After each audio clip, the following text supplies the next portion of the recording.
self. To have positive emotions, you don't need to have positive thinking. You have to manage the negative emotions.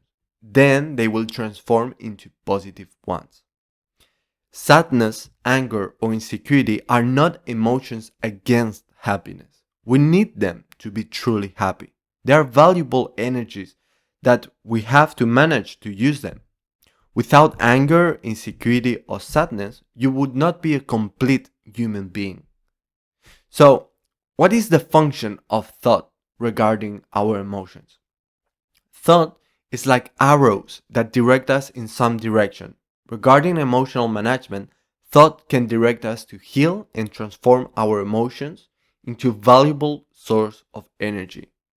For example, we can use anger to communicate what we need and put boundaries, or say harmful words or act with violence. In both cases, there is anger, but the behavior are different.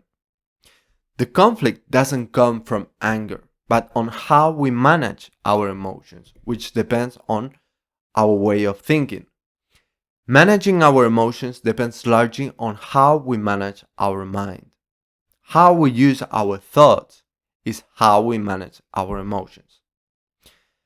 Thoughts and emotion is like a rider and his horse.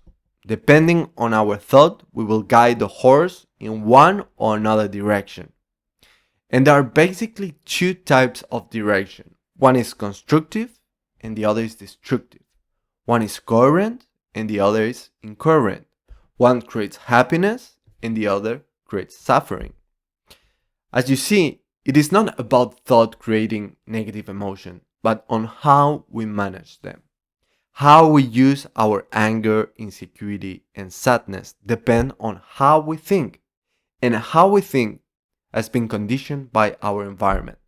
That's why I'm against this idea of positive thinking, because it can lead to repress negative emotions. And I'm not saying that positive thoughts are bad, but the philosophy of positive thinking can create conflict with our emotional nature.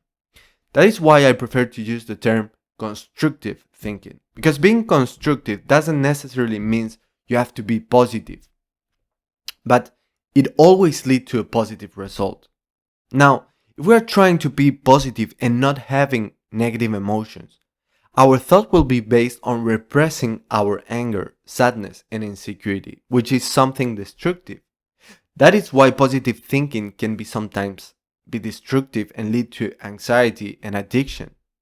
This is something that is very well described in the Enneagram, with the type 7, the joyful, that repress its sadness and is always looking for pleasure.